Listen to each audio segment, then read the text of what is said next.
మహాకుంభమేళాగా పిలువబడే మేడారం జాతరకు భక్తులు పోటెత్తుతున్నారు. ప్రజా ఆరోగ్యరీత్యా ఉచిత వైద్య శిబిరాన్ని ఏర్పాటు చేసింది రాష్ట్ర ప్రభుత్వం. ఇందులో భాగంగా సేవలు అందిస్తూ ఎప్పటికప్పుడు పర్యవేక్షిస్తున్నారు వైద్య సిబ్బంది. దీనిపై మరింత సమాచారం మా ములుగు రిపోర్టర్ శ్రీనివాస్ అందిస్తారు. పెద్ద జాతరైనది మేడారం సమ్మక్క సారలమ్మ జాతర.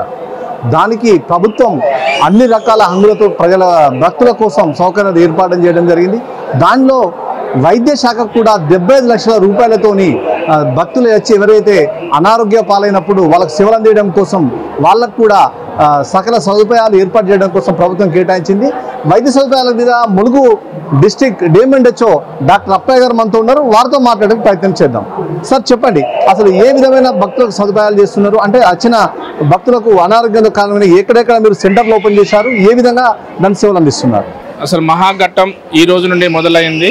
దీనికంటే ముందే ప్రభుత్వ ఆదేశాల మేరకు గౌరవ మంత్రివర్యులు శ్రీ దామోదర నరసింహ గారి ఆదేశాల మేరకు మేము జనవరి 14 నుండే ఓపీ సేవలు అందించడం జరిగింది. ఇప్పటి వరకు మేము దాదాపుగా 14,020 ఓపీ చూసాము, 670 ఐపీ కూడా చూసినాము, తర్వాత 67 రెఫరల్ కూడా చేయడం జరిగింది. సో అలానే మనం మొత్తం జిల్లాలో ఎంతమంది డాక్టర్లను మీరు ఈ మహాజాతర సందర్భంలో ఎంతమంది డాక్టర్లు మీరు అమర్చడం అంటే చేర్చుకోవడం జరిగింది? ఏఎన్ఎంలు ఎంత కెపాసిటీ, ఎక్కడెక్కడ మీరు సెంటర్లు పెట్టారు? మొత్తం 73 క్యాంపులు en route plus within the జాతర కోర్ ఏరియా మెయిన్ క్యాంపుతో సహా ఇప్పుడు మనం ఎక్కడైతే మనం ఇంటర్వ్యూ తీసుకుంటున్నామో అది మనం తాత్కాలిక ఆసుపత్రిగా టీటీడీ కళ్యాణ మండలం నిర్వహిస్తున్నాం. తర్వాత కోర్ ఏరియా ఆఫ్ ది మొత్తం జాతరలో మేము దాదాపుగా 27 నుండి 30 క్యాంపులు పెట్టడం జరిగింది. అందులో ఏఎన్ఎంస్, ఆశాలు, తర్వాత ఒక డాక్టర్ కూడా నియమించడం జరిగింది. తర్వాత మనకు దీంతో పాటు ఎంజిఎం నుండి ఆన్ రొటేషన్ డైలీ బేసిస్ స్పెషలిస్టులు 9 రకాల సర్వీస్ ఇవ్వడానికి 9 రకాల స్పెషాలిటీ సర్వీసెస్ ఇవ్వడానికి రావడం జరుగుతుంది. వారికి రోజువారీగా మేము వాళ్ళకి రవాణా సౌకర్యం కూడా కల్పిస్తాము.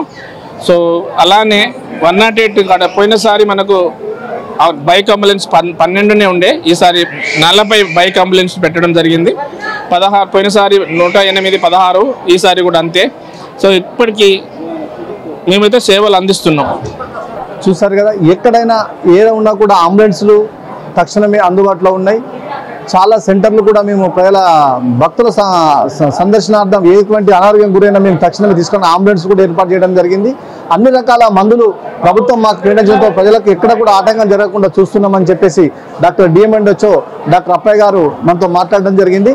కెమెరామ్యాన్ రాహుల్తో శ్రీనివాస్, స్వతంత్ర, మేడారం.